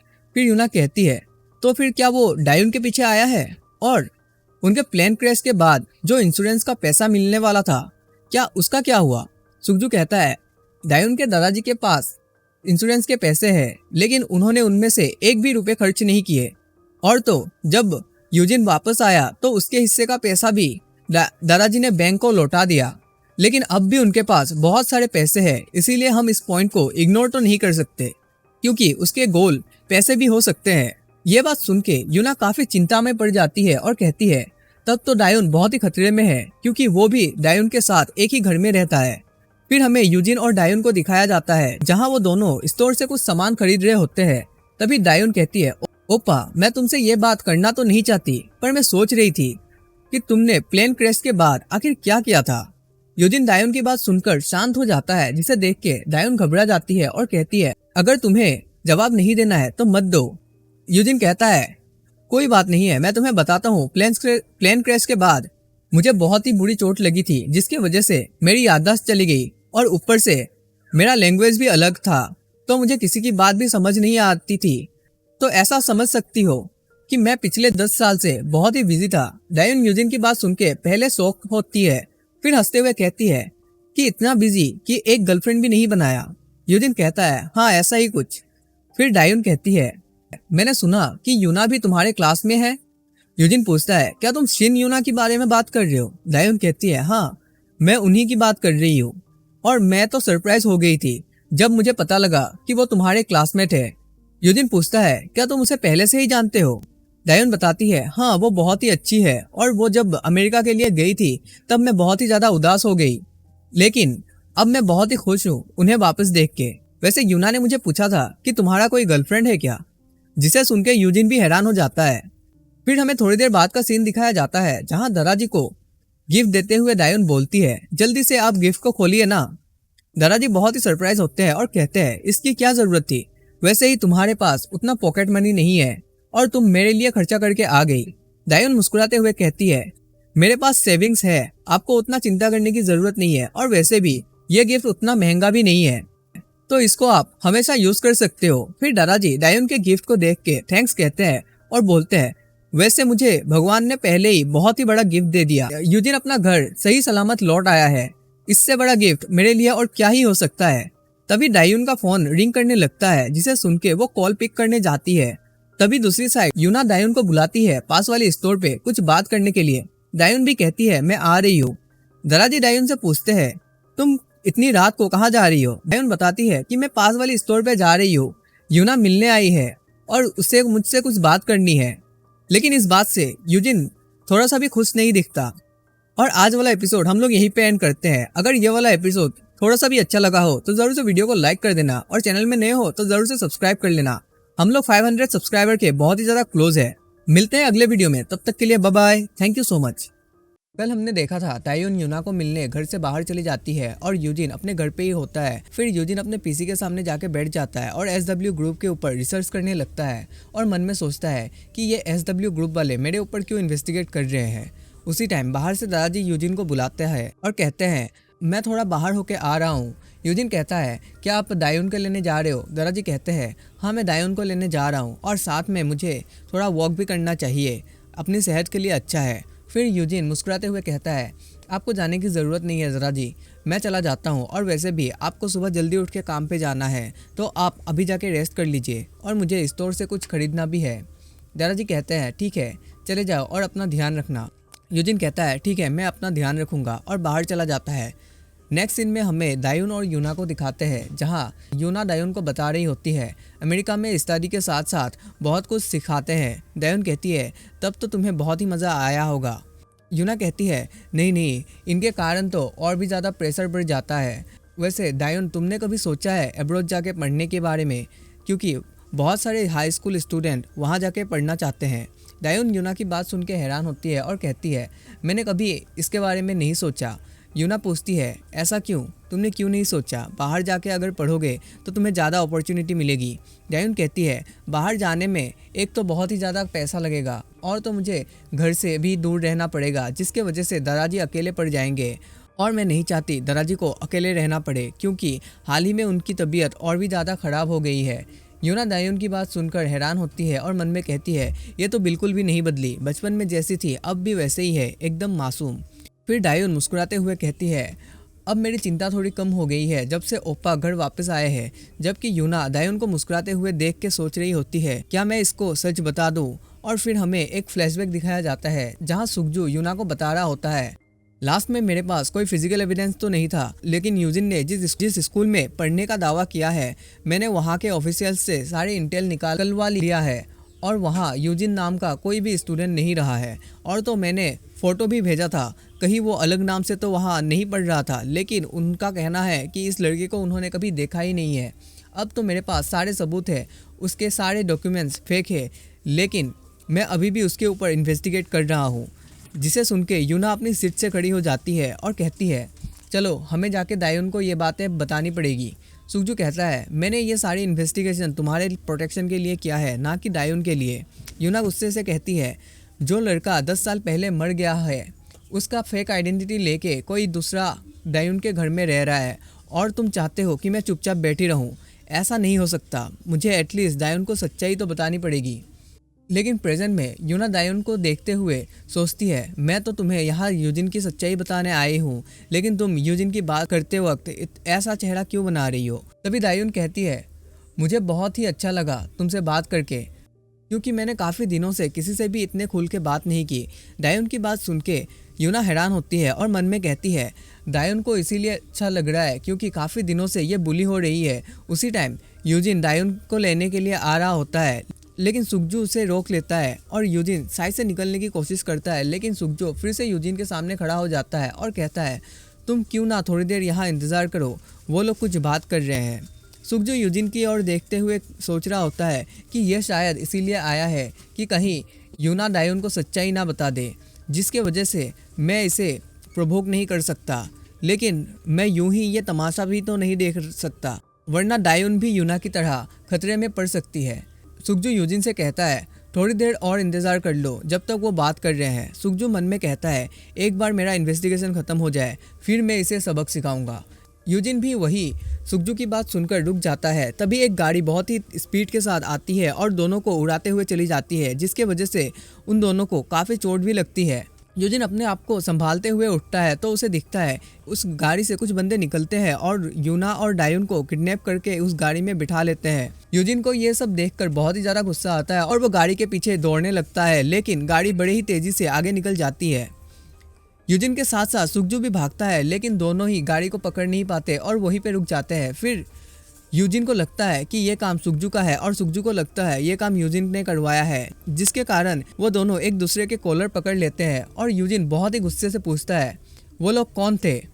सुखजू शौक होकर कहता है, क्या मैंने सोचा वो तुम्हारे लोग थे, और तो मैं भी यही क्वेश्चन पूछने वाला था। यूजिन भी उसकी बात सुन के समझ जाता है कि ये काम उसने नहीं किया और वो दोनों एक दूसरे का कॉलर छोड़ देते हैं। सुखजू अपना फ़ोन निकालता है और किसी को कॉल करते हुए कहता है, मैं सुखजू बोल रहा हूँ, यूना को किसी ने किडनैप कर लिया है, जल्दी से पुलिस को इन्फॉर्म करो और अपने बंदों को भेजो यूना को ढूंढने के लिए, और सर्विलेंस कैमरा को भी चेक करवाओ। उस गाड़ी के नंबर प्लेट तो मुझे नहीं दिखे, लेकिन वो गाड़ी ब्लैक कलर की मिनी वैन है। सुखजू फोन में ही होता है, लेकिन यूजिन आगे की तरफ जाने लगता है। तभी सुखजू यूजिन को रोकते हुए कहता है, सच बताओ इस किडनैपिंग में तुम्हारा कोई हाथ तो नहीं है? यूजिन कहता है, मेरे पास बकवास करने के लिए थोड़ा सा भी टाइम नहीं है। सुखजू कहता है, SW एजेंट्स पहले से ही निकल पड़े हैं उनको ढूंढने, और तुम्हें मेरे साथ ही रुकना पड़ेगा यहाँ जब तक हमें पता नहीं लगता आखिर तुम हो कौन। यूजिन बड़े ही गुस्से से घुरते हुए कहता है, तुम और तुम्हारी टीम यूना को ढूंढो, मैं अपनी बहन को ढूंढने जा रहा हूँ। अगर तुम मुझे फॉलो करना चाहते हो तो कर सकते हो। सुखजू यूजिन की बात सुनकर सोचता है, इसे देख के तो नहीं लग रहा कि इसने ये किडनैपिंग करवाई है। तभी यूजिन सुखजू से पूछता है, क्या तुम अपने साथ गाड़ी लेके आए हो? फिर सीन चेंज हो जाता है और हमें यूना कजिन बहन को दिखाया जाता है। वो ऑफिस में कुछ काम कर रही होती है। तभी उसके सेक्रेटरी आके कहता है, मैम यूना को किसी ने फिर से किडनैप कर लिया, जिसे सुन के यूना की बहन हैरान हो जाती है। फिर सेक्रेटरी बताता है, यूना को रेस्क्यू करने के लिए एस्कॉर्ट टीम गई है, तो ज़्यादा चिंता करने की ज़रूरत नहीं है। लेकिन यूना की बहन एक एविल सा स्माइल देते हुए कहती है, तब तो मैंने जो र्यूमर सुने थे वो सही है। क्या दादाजी अब भी उस कंपनी के पीछे पड़े हुए हैं? सेक्रेटरी कहता है, मुझे नहीं पता। यूना की बहन कहती है, दादाजी को बिना सोचे समझे ये कंटिन्यू करते रहना चाहिए, क्योंकि अगर वो ऐसा करते रहेंगे तब यूना मर जाएगी। फिर सीन चेंज होता है और हमें चीफ को दिखाया जाता है, जहां वो स्मोक करते हुए सोफे पे लेटे लेटे कुछ सोच रहा होता है। तभी उसका एक मेंबर आके कहता है, बॉस वो हाई स्कूलर यहाँ आया है, जिसे सुन के चीफ काफी हैरान होता है और उठ के बैठ जाता है। सुखजू चीफ को देख के पहचान जाता है और मन में सोचता है, ये तो चीफ चादू सियोक है, ये अंडरवर्ल्ड का जाना माना गुंडा है, लेकिन यूजिन इसे कैसे जानता है? तभी चीफ यूजिन से पूछता है, आखिर तुम यहाँ क्यों आए हो? यूजिन कहता है, मुझे कुछ इन्फॉर्मेशन चाहिए। चीफ फिर से अपना एक सिगरेट निकालते हुए कहता है, तुम्हें क्यों लगता है कि हमारे पास तुम्हारे लिए कुछ इन्फॉर्मेशन होगा? यूजिन उसे कहता है, SW ग्रुप की ग्रैंड डॉटर किडनैप हुई है। चीफ उसे मना करते हुए कहता है, ये काम हमारा नहीं है और ऐसा काम हम करते भी नहीं है, और कोई पागल ही होगा जो SW ग्रुप के साथ पंगा लेना चाहेगा। यूजिन पूछता है, क्या तुम्हारे ख्याल में कोई है जो ऐसा काम कर सकता है?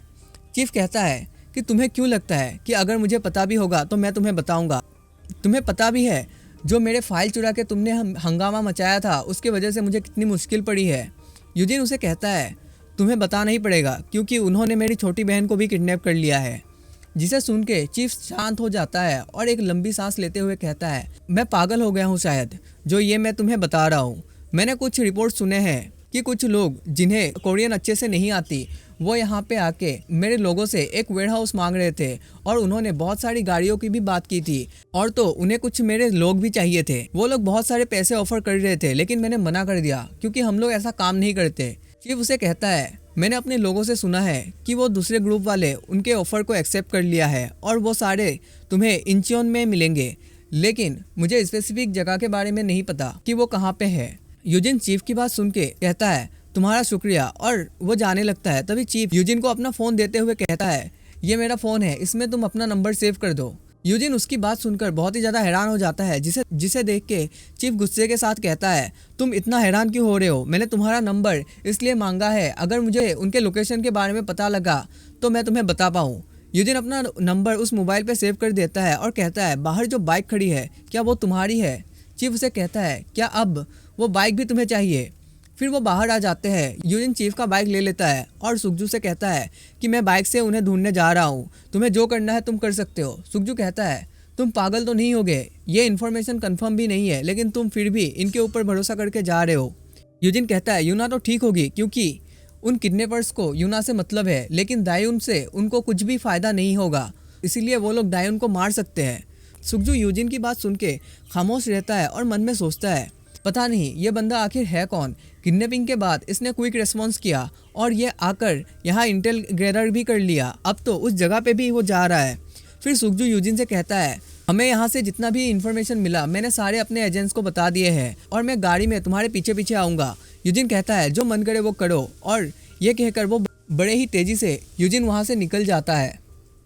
फिर हमें दायुन को दिखाया जाता है जिसे अभी अभी होश आती है और वो सामने की तरफ वो उठ के बैठती है तो यूना उसे कहती है शुक्र है तुम्हें भी होश आ गया। दायुन उसे कहती है आखिर हम कहाँ आ गए, तो यूना उसे कहती है मुझे माफ़ करना, मेरी वजह से तुम भी यहाँ फंस गई। फिर दायुन को याद आता है कि उन दोनों को कन्वीनियंट स्टोर से कुछ गुंडों ने किडनैप कर लिया था और वो घबराते हुए कहती है ये मत कहना कि हम दोनों किडनैप हो चुके हैं। यूना कहती है हाँ हम लोग किडनैप हो चुके हैं, मैं तो ये नहीं सोचा था कि मुझे यहाँ आते ही ये सब देखना पड़ेगा, और वैसे भी मुझे यहाँ आए हुए 2 दिन ही हुए थे, इसीलिए मैं तुमसे मिलने नहीं आ रही थी। जिसे सुन के दायुन भी हैरान होती है। तभी वहाँ पे किसी की आवाज़ आती है और वो आदमी कहता है देख के तो ऐसा लग रहा है तुम जाग चुकी हो। यूना उस किडनैपर से पूछती है तुमने किस लिए हमें किडनैप किया है। वो किडनैपर कहता है तुम्हें जानने की कोई ज़रूरत नहीं है, तुम बस यहाँ बिना आवाज़ किए बैठते रहना जब तक ये काम ख़त्म नहीं होता। यूना उसकी बात सुनकर सोचती है क्या ये मेरे दादाजी को ब्लैकमेल करके उनसे कुछ हासिल करना चाहता है। फिर वहाँ पे खड़े एक दूसरे किडनैपर कहता है कि इस लड़की का क्या करना है, हमने इसे इसीलिए उठाया क्योंकि उस जगह पे ये भी यूना के साथ बैठी थी। तब किडनैपर का बॉस कहता है कि मार डालो इसे, इसका कोई काम नहीं है। ये बात सुन के दायुन घबरा जाती है और यूना चिल्ला पड़ती है नहीं तुम लोग ऐसा कुछ नहीं कर सकते हो। बॉस किडनैपर कहता है तो तुम क्या कर लोगी अगर हमने उसे मारा तो। यूना बड़े ही सीरियस वे में कहती है कि अगर तुम लोगों ने दायुन को छुआ भी तो मैं अपनी ज़बान काट लूँगा, जिससे मेरी ब्लड लॉस होगी और मैं मर जाऊँगी और तुम्हें कुछ भी नहीं मिलेगा। किडनैपर का बॉस कहता है कि तो तुम मुझे हंसाने की कोशिश कर रहे हो, ठीक है अपना ज़बान काट के दिखाओ, मैं अच्छे से जानता हूँ तुम्हारी जैसी अमीर घर की लड़कियाँ किसी के लिए कुछ भी नहीं कर सकती। लेकिन यूना अपनी ज़बान को थोड़ा काट लेती है और उसके वजह से उसके मुंह से खून निकलने लगता है, जिसे देख के बाकी के किडनैपर घबरा जाते हैं और बॉस कहता है ठीक है मैं भी देखता हूँ यह नाटक की वजह से तुम इसे कब तक जिंदा रख पाती हो। दूसरे किडनैपर बॉस से पूछते हैं कि अब हम इस लड़की का क्या करें, तो बॉस कहता है इसे ऐसे ही रहने दो, जैसे ही हमारा काम खत्म होगा इसे मार देना, और जब ऐसा करना इनके मुंह से कुछ भी आवाज़ नहीं निकलनी चाहिए क्योंकि मुझे चिल्लाने की आवाज़ पसंद नहीं। फिर सीन चेंज होता है और हमें यूजिन और सुगजू को दिखाया जाता है जहां वो दोनों डेस्टिनेशन पे पहुंच चुके थे। सुगजू पूछता है क्या ये सही जगह है। यूजिन कहता है चीफ ने तो यही बताया है। सुगजू कहता है तो चीफ ने तुम्हें सही इन्फॉर्मेशन दिया था और मेरे एजेंट का भी यही कहना है कि उन्होंने उस मिनी वैन को कैमरा में यहीं पे आते हुए देखा था। फिर यूजिन आगे की तरफ चलने लगता है तो सुगजू उसे रोकते हुए कहता है रुको, तुम ऐसे अकेले नहीं जा सकते, हमें बैकअप का इंतज़ार करना चाहिए, मेरे एजेंट्स आते ही होंगे। यूजिन कहता है मैंने तुम्हें पहले ही बताया कि दायुन के पास ज़्यादा टाइम नहीं है तो मैं किसी का भी इंतज़ार नहीं कर सकता। और यूजिन आगे बढ़ता है और एक एक करके पहरेदारों को चोक स्लैम से साइलेंटली सुलाता रहता है। सुगजू भी यूजिन का हेल्प करता है और मन में सोचता है ये कोई नॉर्मल हाई स्कूलर तो नहीं लग रहा, ये तो मुझसे भी ज़्यादा प्रोफेशनल है। और यूजिन से पूछता है यूजिन आखिर तुम हो कौन। यूजिन सुगजू की तरफ देखते हुए कहता है आखिर तुम क्या कहना चाहते हो, मैं तुम्हारा क्लासमेट हूँ यूजिन। एपिसोड की शुरुआत में हमें यूना के दादाजी को दिखाया जाता है। वो अपने रूम में विंडो के पास खड़े होते हैं, तभी उनका सेक्रेटरी आता है और कहता है सर थोड़ी देर पहले किडनैपर्स के कॉल आए थे, उन्होंने अपनी डिमांड बताई है। दादाजी कहते हैं उन्हें क्या चाहिए। सेक्रेटरी कहता है उनका कहना है कि जो आपने अभी अभी बिजनेस कॉन्ट्रैक्ट साइन किए हैं उनको कैंसिल कर दे, और उन्होंने ये भी कहा है कि अगर आपने 1 घंटे के अंदर कुछ भी जवाब नहीं दिया तो वो लोग यूना को मार देंगे। दादाजी सेक्रेटरी से पूछते हैं हमारी एस्कॉर्ट टीम क्या कर रही है, तो सेक्रेटरी बताता है एस्कॉर्ट टीम का कहना है कि वो लोग 50 मिनट के अंदर बताए हुए लोकेशन पर पहुंच जाएंगे। नेक्स्ट सीन हमें गुंडों का एरिया का दिखाया जाता है। वो लोग आपस में ही बात कर रहे होते हैं। पता नहीं ये लोग कौन है जिन्होंने उन 2 लड़कियों को किडनैप किया है। और हमें यहाँ पहरेदारी करनी पड़ रही है। दूसरा बंदा कहता है, बॉस ने कहा है कि हमें इस काम के बहुत ही सारे पैसे मिलने वाले हैं, इसीलिए चुपचाप काम करते रहो। वो लोग बात कर रहे होते हैं, उसी वक्त उस गुंडे के सर पे पीछे से अटैक होता है और वो सामने की तरफ गिर जाता है। उसे देख के दूसरा गुंडा काफी घबरा जाता है और जैसे ही वो अपना मुंह घुमाता है उसे यूजिन दिखता है, जो कि उसके दोस्त के गले को पकड़ा हुआ होता है। फिर वो बंदा कुछ कर पाता तभी यूजिन उसके मुंह पे एक किक मार देता है, जिससे वो बंदा वहीं पे नॉक हो जाता है। फिर वहाँ सुगजू भी आता है। तब यूजिन सुगजू से पूछता है, तुमने अभी तक कितनों को सुलाया है? सुगजू कहता है, मैंने तो 5 बंदों को सुला दिया। तो यूजिन कहता है, इसका मतलब हम दोनों ने मिलकर अभी तक 14 गुंडों को हराया है। देख के तो ऐसा लग रहा है इन्होंने बहुत सारे गुंडों को हायर करके रखा है। यूजिन की बात सुन के सुगजू हैरान होता है और मन में सोचता है, यह तो बहुत ही स्पीड से बंदों को मारते जा रहा है। जब तक मैंने 5 को मारा, इसने अकेले ही 9 बंदों को मार दिया। तभी यूजिन सुगजू की तरफ देखते हुए पूछता है, सुगजू मैं चाहता हूँ तुम मुझे सच बताओ, इस किडनैपिंग के पीछे आखिर किसका हाथ है? सुगजू यूजिन की बात सुन के पहले तो हैरान होता है, फिर उसे कहता है कि मुझे इसके बारे में कुछ भी आइडिया नहीं है, ये किसने करवाया है, लेकिन ऐसा अटेम्प्ट बहुत बार पहले भी हो चुका है। और तो अभी कुछ दिन पहले ही जब हम अमेरिका पे थे तब भी ऐसा ही हुआ था, लेकिन मैंने ये एक्सपेक्ट नहीं किया था कि हमारे कोरिया आते ही ऐसा होगा। ये सारी मेरी गलती है, मेरी वजह से ही ये सब हुआ है। तब यूजिन उसे कहता है, मुझे लगता है जो रियल किडनैपर्स है वो लोग यूना और डायोन के साथ अंदर है। सुगजू पूछता है, इसका क्या मतलब कि रियल किडनैपर्स? यूजिन कहता है, उन्होंने SW ग्रुप के ग्रैंड डॉटर को किडनैप किया है, तो वो लोग ऐसे सड़क छाप गुंडे तो होंगे नहीं, ऑब्वियसली वो लोग प्रोफेशनल होंगे। फिर यूजिन सुगजू से पूछता है, तुम ठीक तो हो ना? सुगजू कहता है, ये कैसा सवाल है? यूजिन कहता है, तुम्हारे कंधे पे चोट लगी है एक्सीडेंट की वजह से, इसीलिए मैं पूछ रहा हूँ। सुगजू कहता है, मैं ठीक हूँ, लेकिन मेरे साथ साथ तुम्हें भी तो चोट लगी थी अपने पैरों पर, तुम कैसे हो? यूजिन भी कहता है, मैं ठीक हूँ। उसी टाइम उन्हें सामने से आवाज आती है, जहाँ 2 गुंडे निकल के आ रहे होते हैं। उनमें से एक कहता है, ये सारे हमारे बंदे कहाँ चले गए हैं? उनको तो यहाँ पे निगरानी करने के लिए बोला था। तभी दूसरा गुंडा कहता है, शायद से वो लोग स्मोकिंग करने के लिए बाहर गए होंगे। पहला वाला गुंडा कहता है, सारे के सारे लेकिन एक साथ क्यों गए? तभी उन गुंडों को उनके मेंबर बेहोश दिखते हैं और यूजिन बड़े ही स्पीड के साथ जाता है और पहले वाले गुंडे के मुंह पे अपने घुटने से मारता है, जिससे वो बंदा वहीं पे गिर जाता है। और उसे देख के दूसरा गुंडा भागने की कोशिश करता है, लेकिन यूजिन उसका हाथ पकड़ लेता है और उसके पैरों पे मारते हुए जमीन पे गिरा लेता है और सर पे मार के उसे सुला देता है। फिर यूजिन सुगजू से कहता है, अभी हमें अलग होना पड़ेगा, क्योंकि मुझे लगता है अंदर तक शायद हमारी आवाज गई है। सुगजू यूजिन की बात मान लेता है और कहता है, यूजिन जैसे ही ये सब खत्म होगा मैं तुमसे अच्छे से माफी मांगना चाहूंगा। दूसरी तरफ जो रियल किडनैपर्स है उनको बाहर से कुछ साउंड सुनाई देता है, तो वो लीडर अपने मेंबर्स को कहता है कि जाओ बाहर जाके देखो ये शोर कहाँ से हो रहा है। वो लोग भी कहते हैं ठीक है और बाहर जाके देखने लगते हैं। बाहर यूजिन भागते हुए कहीं जा रहा होता है और वो गुंडे उसे देख लेते हैं। तब यूजिन को कहते हैं, रुक जाओ, तुम कहाँ भागे जा रहे हो? और जब वो किडनैपर्स यूजिन को देखते हैं तो उनमें से एक बंदा कहता है, ये तो एक बच्चा है। दूसरा किडनैपर कहता है, ये तो सुगजू भी नहीं है जिसके बारे में हमें बताया गया था, मैंने उसकी फोटो देखी है। किडनैपर यूजिन से पूछता है, तुम यहाँ आखिर आए कैसे? यूजिन उनको देखकर मन में सोच रहा होता है, तो ये लोग असली किडनैपर्स हैं। मांस वाला किडनैपर बाकी के बंदों को कहता है, उसके जवाब की कोई जरूरत नहीं है, हमें जो काम करने बोला है वो काम करो। और यूजिन से कहता है, बच्चे तुम अपने आप को आज के लिए अनलकी समझ लेना। और अपने बंदों से कहता है, जल्दी से इसका काम खत्म करो। दूसरी ओर सुगजू साइलेंटली वेयरहाउस के अंदर चला जाता है, जहाँ उसे यूना और डायोन दिखता है।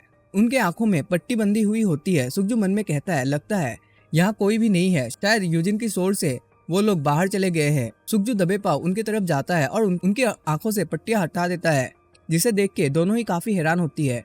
और यूना सुगजू से पूछती है, क्या हमारे एजेंट्स यहाँ पे आ चुके हैं? सुगजू बताता है कि नहीं, वो लोग अभी तक यहाँ पे नहीं पहुंचे, उनको आने में थोड़ा टाइम लगेगा। यूना कहती है, तो तुम यहाँ कैसे पहुंच गए? तुम्हें कैसे पता चला कि हम यहाँ पे होंगे? सुगजू के कुछ कहने से पहले ही किडनैपर का बॉस आ जाता है और वो कहता है, तुम्हारा कहना है कि तुम्हारे एस्कॉर्ट टीम को यहाँ आने में थोड़े टाइम है। वैसे मैंने तुम्हारे बारे में काफी सुना है, तुम सुगजू हो ना? बहुत सारी किडनैपिंग तुम्हारी वजह से फेल हो जाती है, क्योंकि हमेशा तुम यूना के साथ चिपके रहते हो। लेकिन कोई बात नहीं, तुम यहाँ कैसे आए मुझे उससे कोई फर्क नहीं पड़ता, लेकिन तुमने यहाँ आके गलती कर दी, क्योंकि तुम आज यहाँ मरने वाले हो। फिर एक किडनैपर जल्दी से आगे बढ़ता है और सुगजू पर अटैक करता है। सुगजू उसे काउंटर पंच मारता है, लेकिन वो बंदा सुगजू के पंच को डॉज कर लेता है। सुगजू दूसरे हाथ से पंच मारने का ट्राई करता है, लेकिन उस अटैक को भी वो बंदा ब्लॉक कर लेता है। सुगजू फाइट करते हुए सोचता है, यूजिन ने जो कहा था रियल गुंडे अंदर वेयरहाउस में मिलेंगे, उसने सही कहा था, क्योंकि इनका तो अलग ही लेवल है बाहर वाले गुंडों से। सुगजू एक ब्लफ दिखाता है जैसे वो उसके मुंह पे अटैक करने वाला हो और उसे देख के वो गुंडा अपने मुंह को बचाने के लिए दोनों हाथ आगे की तरफ कर देता है, लेकिन सुगजू नीचे की तरफ झुकते हुए उसके पेट पे एक जबरदस्त पंच मार देता है जिससे उस बंदे का गार्ड डाउन हो जाता है। फिर सुगजू उसके फेस पे एक किक मारता है और एक पंच भी मार देता है।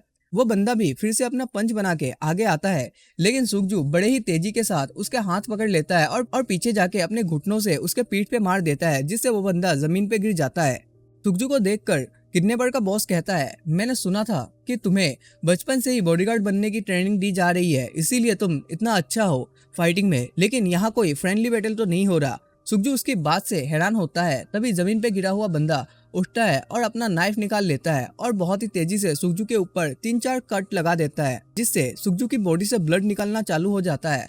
सुगजू ये देखकर काफी हैरान होता है। तभी किडनैपर का बॉस कहता है, तुम इतना सरप्राइज क्यों हो रहे हो? तुम्हें क्या लगता है कि हम यहाँ कुछ फ्रेंडली फाइट करने आए हैं? इसीलिए तुम जैसों को निपटाना हमारे लिए बहुत ही ज्यादा आसान है क्योंकि तुम लोगों को कभी भी वेपन चलाना नहीं सिखाते। फिर बॉस अपने साथी को कहता है कि जल्दी से उसका काम खत्म करो, हमें यहाँ से निकलना पड़ेगा एस्कॉर्ट टीम के आने से पहले। वो गुंडा अपने नाइफ के साथ आगे बढ़ता है और सुगजू के ऊपर अटैक करता है। सुगजू उसके अटैक को अवॉइड करने की कोशिश करता है, लेकिन खाली हाथों से वो क्या ही कर सकता है, जिसकी वजह से उसे बहुत ही जगह पे नाइफ की कट लगती है। सुगजू को बहुत ही ज्यादा दर्द हो रहा होता है और वो मन में सोचता है, मैं तो अभी तेजी से मूव भी नहीं कर पा रहा हूँ क्योंकि उसने जो पहले कट लगाया था वो बहुत ही ज्यादा डीप है। फिर बॉस भी अपना नाइफ निकाल लेता है और नाइफ को उछालते हुए कहता है, मुझे लगता है अब उस दूसरी लड़की को भी मार देना चाहिए। ये बात सुन के सुगजू बहुत ही हैरान होता है। डायोन तो घबरा जाती है, लेकिन बॉस डायोन की तरफ नाइफ को थ्रो कर देता है। यूना डायोन के आगे आ जाती है डायोन को बचाने, लेकिन सुगजू डायोन और यूना दोनों के आगे आ जाता है और वो नाइफ सुगजू के पेट पे जाके घुस जाता है जिसके कारण सुगजू घुटनों के बल गिर जाता है। बॉस सुगजू से कहता है, तुम तो बहुत ही ज्यादा बेवकूफ निकले। फिर बॉस अपने साथी से कहता है, यूना को छोड़ के बाकी दोनों को मार डालो, और वो गुंडा भी उन्हें मारने आगे बढ़ता है। तभी उन्हें दरवाजा खोलने की आवाज आती है और वो सारे दरवाजे की तरफ देखते हैं तो वहाँ यूजिन खड़ा होता है। फिर सीन चेंज होता है और हमें चीफ के क्लब का सीन दिखाया जाता है जहाँ चीफ और उसका साथी बात कर रहे होते हैं। चीफ का साथी उसे कहता है, बॉस मुझे लगता है जोसियोंग वाले इसमें शामिल है, लेकिन उनको थोड़ा भी अंदाजा नहीं है कि अब उनके साथ क्या होने वाला है। चीफ कहता है, ऐसा तो उनके साथ एक ना एक दिन होना ही था क्योंकि वो लोग कुछ इंक्वायरी किए बिना ही जॉब को एक्सेप्ट कर लेते हैं। चीफ का साथी कहता है, बॉस वैसे आपने उस हाई स्कूलर की मदद क्यों की? बॉस हैरान होते हुए पूछता है, क्यों, क्या हुआ? बॉस का साथी बोलता है, आपने इतने दिनों से जितना भी सबूत जमा किया था कांग्रेसमैन के खिलाफ यूज करने के लिए, उसे उस हाई स्कूलर ने चोरी कर लिया और उसे लीक भी कर दिया, जिसके वजह से आप मुश्किल में पड़ गए और उसके बाद भी आपने उसकी हेल्प की। चीफ कहता है, तो तुम ही बताओ मैं उसके साथ क्या करता? तुम्हें पता है उस हाई स्कूलर ने हमें पीटा था और हम उससे बदला भी नहीं ले सकते क्योंकि गलती हमारी थी, हमने ही उसको मारने के लिए घर से उठाया था। लेकिन मैं उसके डर से ये काम नहीं कर रहा हूँ, बल्कि इसीलिए कर रहा हूँ क्योंकि उसकी बहन किडनैप हुई है। नेक्स्ट सीन हमें फिर से उसी वेयरहाउस का सीन दिखाया जाता है जहाँ यूजिन दरवाजा खोलता है और उसे देख के सारे हैरान होते हैं। किडनैपर का बॉस कहता है, अब ये कमीना कौन है? यूना मन में सोचती है, यहाँ यूजिन क्या करने आया है, लेकिन दायोन उसे देख के बोल पड़ती है, ओप्पा तुम क्यों आए हो? जिसे सुन के बॉस हंसना शुरू कर देता है और कहता है, अच्छा तो तुम इस लड़की का भाई हो, तुम्हें लगता है तुम उसे यहाँ से रेस्क्यू कर पाओगे? मुझे तो यकीन भी नहीं हो रहा है तुम कितना बेवकूफ हो जो अपने बहन के साथ मरने के लिए यहाँ तक चले आए। यूजिन बॉस की बात को इग्नोर करते हुए दायोन से पूछता है, दायोन कहीं तुम्हें चोट तो नहीं लगी? लेकिन दायोन रोते हुए चिल्ला के यूजिन को कहती है, ओप्पा तुम यहाँ से भाग जाओ, यहाँ बहुत ही ज्यादा खतरा है। जबकि यूना उन दोनों को देख के अफसोस कर रही होती है और मन में कहती है, मेरी वजह से इन दो मासूम लोगों को ये सब झेलना पड़ रहा है। फिर यूना किडनैपर बॉस से कहता है, तुम इन दोनों को जाने दो, तुम्हारे साथ मैं चुपचाप चलने के लिए रेडी हूँ, तुम जहाँ चलने कहोगे मैं वहाँ पे जाने के लिए तैयार हूँ, बस इन्हें कुछ मत करना। बॉस यूना की तरफ घूरते हुए कहता है, तुम्हें क्यों लगता है कि अब मैं तुम्हारी बात मानूंगा? जिसे सुन के यूना भी गुस्सा हो जाती है, लेकिन वो कुछ बोल नहीं पाती। सुगजू भी यूजिन की तरफ देख रहा होता है और मन में सोचता है, यूजिन का एक्सप्रेशन इतना डेंजरस सिचुएशन में भी चेंज नहीं हुआ, जबकि उसे पता है ये गुंडे नाइफ से हमला कर रहे हैं। बॉस अपने साथी से कहता है कि हम लेट हो रहे हैं, इसका काम भी जल्दी से तमाम कर दो। वो गुंडा भी नाइफ लेके आगे बढ़ता है और कहता है, यस सर, और यूजिन के ऊपर अटैक कर देता है। लेकिन यूजिन उसके अटैक को जल्दी से अपने हाथ से ब्लॉक कर देता है और साथ ही उसके कलाई को मोड़ते हुए उसके नाइफ यूजिन ले लेता है और उस गुंडे के मसल में गाड़ देता है। बॉस ये देखकर हैरान होता है और साथ ही सुगजू और यूना भी हैरान होते हैं। फिर यूजिन अपनी बहन की तरफ देखते हुए कहता है, दायुन तुम अपनी आंखें बंद कर लो और जब तक मैं ना बोलूं तब तक आंखें मत खोलना।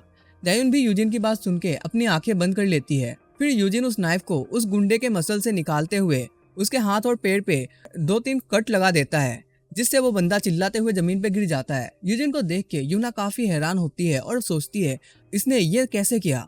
सुगजू सोचता है यूजिन नाइफ को सिर्फ यूं ही नहीं घुमा रहा है, इसको नाइफ अच्छे से चलानी आती है, इसीलिए इसने पहले तो उस गुंडे के मसल में अटैक किया ताकि उसका हाथ काम ना करे और बाद में वाइटल पॉइंट में कट लगाया है ताकि वो कुछ भी ना कर पाए।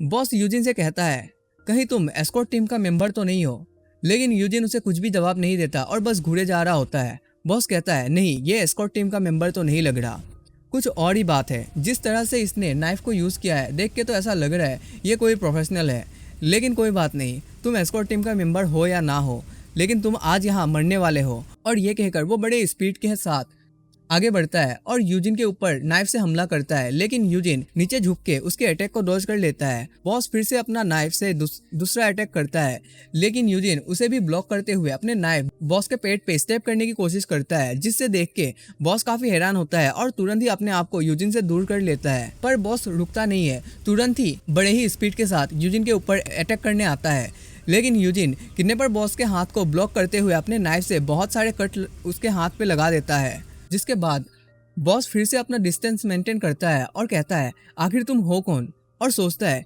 यह बच्चा तो मुझसे भी बेहतर नाइफ चला लेता है। बॉस जब अपने हाथ को देखता है तो उसके हाथ पे बहुत सारे कट लगे हुए होते हैं, इसीलिए वो दूसरे हाथ पे नाइफ पकड़ लेता है और फिर से यूजिन के ऊपर अटैक करने आता है। लेकिन यूजिन इस बार उसके अटैक को डॉज करने के साथ उसके हाथ को भी पकड़ लेता है और अपने नाइफ से उसके पैर पे कट लगाते हुए उसे नीचे झुका लेता है और अपने घुटने से मारता है। जिसके बाद किडनैपर के बॉस के मुंह से खून निकलने लगता है और उसे देख के बॉस काफी गुस्सा होता है और गुस्से में वो अपना गन निकाल लेता है और कहता है चिमकांडी कहीं के, तुम अब मरोगे। गन को देख के सुगजू काफी घबरा जाता है, लेकिन यूजिन अपने नाइफ को बॉस की बाजू की ओर फेंक देता है, जिसके लगने के बाद बॉस का बैलेंस बिगड़ जाता है और उसी का फायदा उठाते हुए यूजिन बड़े ही तेजी के साथ बॉस के पास जाके एक पाम अटैक उसके मुंह पे करता है, जिसके बाद बॉस वहीं पे नॉक हो जाता है। यूजिन को देख के यूना और सुगजू काफी हैरान होते हैं। यूजिन भी चारों ओर एक बार देखता है ताकि कोई एनिमी अगर छुपा हो तो वो देख पाए।